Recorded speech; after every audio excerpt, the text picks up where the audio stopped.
Dear Father Wilfred Prakash, the Director, the Assistant Directors, the Chief Guest of the Day, Principal, Governing Board members, faculty, the graduates, and the parents.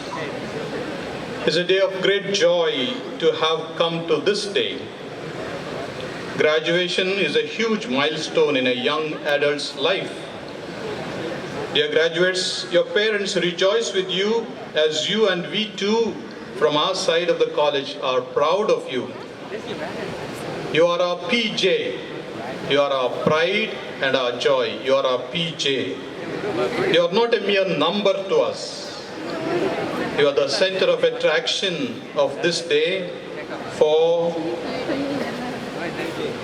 without you, we wouldn't have been here, sitting where we are sitting. The National Education Policy 2019 proposed by the Ministry of Human Resource Development of the Government of India has this to say regarding education. Education must move towards less content and more towards learning about how to think critically and solve problems, how to be creative and multidisciplinary, and how to innovate, adapt, and absorb new material in novel and changing fields. While learning by rote can be beneficial in certain contexts, pedagogy must evolve to make education more experiential, holistic, and integrated, discovery-oriented, learner-centered, discussion-based, flexible, and of course, enjoyable. I believe all of you graduates agree with me that these terms, the words that are used, very concretely realized during your academic career here in the SJEC.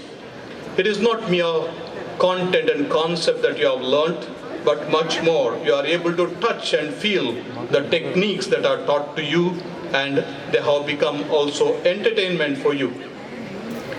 Once I was afraid during the doctoral defense of my own thesis, and I went to my moderator, the guide, and asked him, look, I'm very much anxious about the defense of the thesis. I do not know what questions you are going to ask, certainly. But then, I don't know how to come out of this anxiety. And he said, Father Peter, come for an entertainment. Exams are nothing but entertainment. So, and I understood what it meant when he said exams are, we take them right from the beginning. And that very day, I went with that attitude of exam as an entertainment, and I could perform quite well insofar as I was well disposed. I believe you also participated in the whole formation, academic formation of your mind and heart in this great institute, and you have faced the exams as a challenge, of course, but also they were enjoyable. And the fruit of that hard work is what we have received today. The certificates, the diplomas, and medals, and I congratulate you all for having completed successfully. It is your hard work and the hard work of your mentors, professors, lecturers, the staff and the auxiliary staff, whoever has shared in your life, but much more your parents. I would like to do this kind gesture that all the graduates should rise up, look back, and look deep into the eyes of your parents and say thank you loudly. Kindly do it, please. Rise up. Graduates, please stand for the sacrifice your parents have done, your family members have done. Turn and say thank you in one voice. 1, 2, 3. Thank you very much.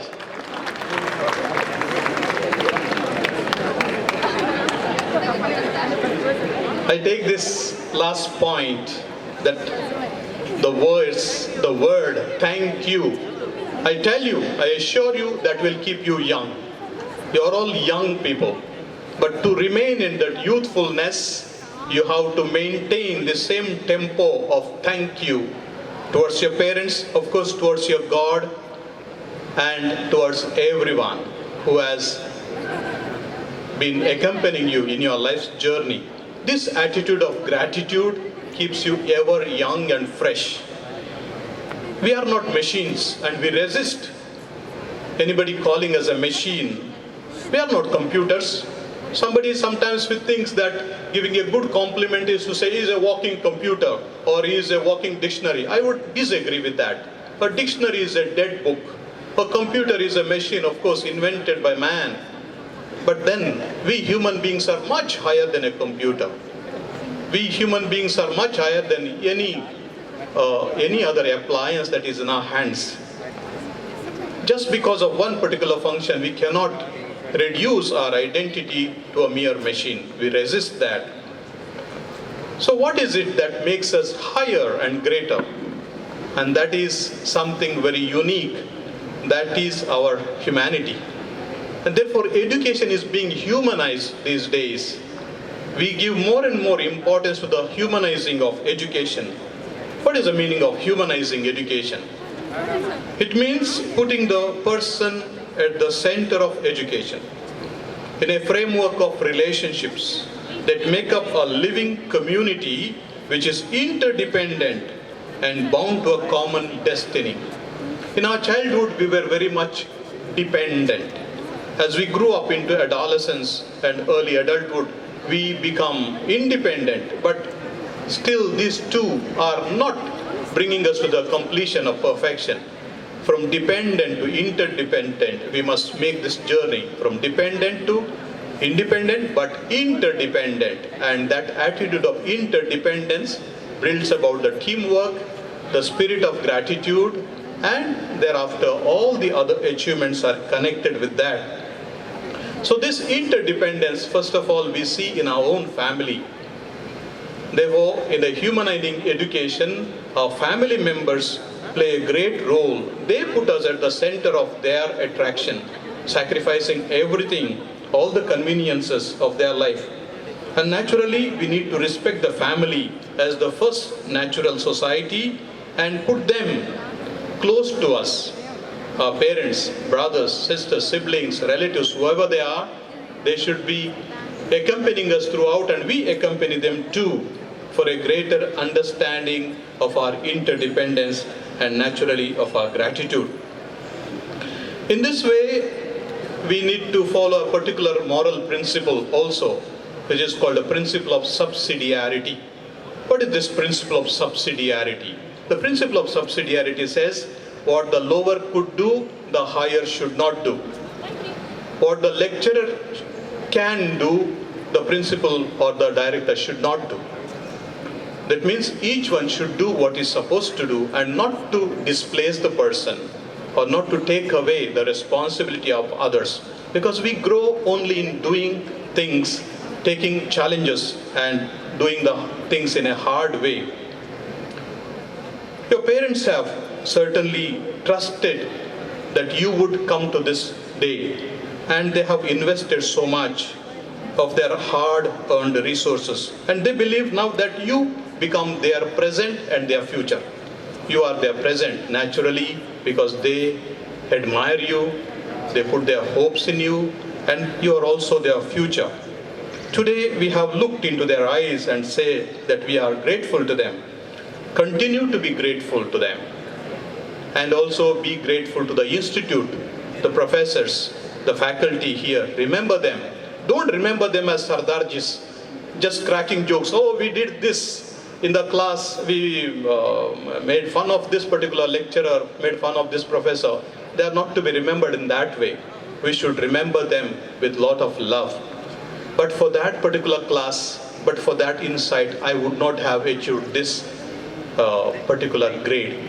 So you have to remember your own gurus, your teachers, with a lot of gratitude. Young sons and daughters generate great hope in the parents and elder brothers and sisters, and they become our points of reference. You also leave footprints on the history of this institute, and you would not be able to forget its contributions. Hereafter, every time you give your curriculum vitae or the CV, you would certainly remember this institute. Where did you do your graduation? St. Joseph's, SJEC, certainly. Carry forward the legacy of this institute wherever you go and whatever you become. You have absorbed good values, and your own efforts certainly have brought you high standard of living, and you have achieved laurels. Today you have a hat on your head, you have a feather on your cap, and that augurs well for you, for your good name in the society. You will be considered as an educated person, Recently I read in the papers, one judge was expressing his displeasure at the amount of crime that is being done in the families by the educated people. Because especially the younger ones, well, after a few years you will be well settled with marriage, family, and the children grow, and many times the educated people become very cruel. That's what he was saying.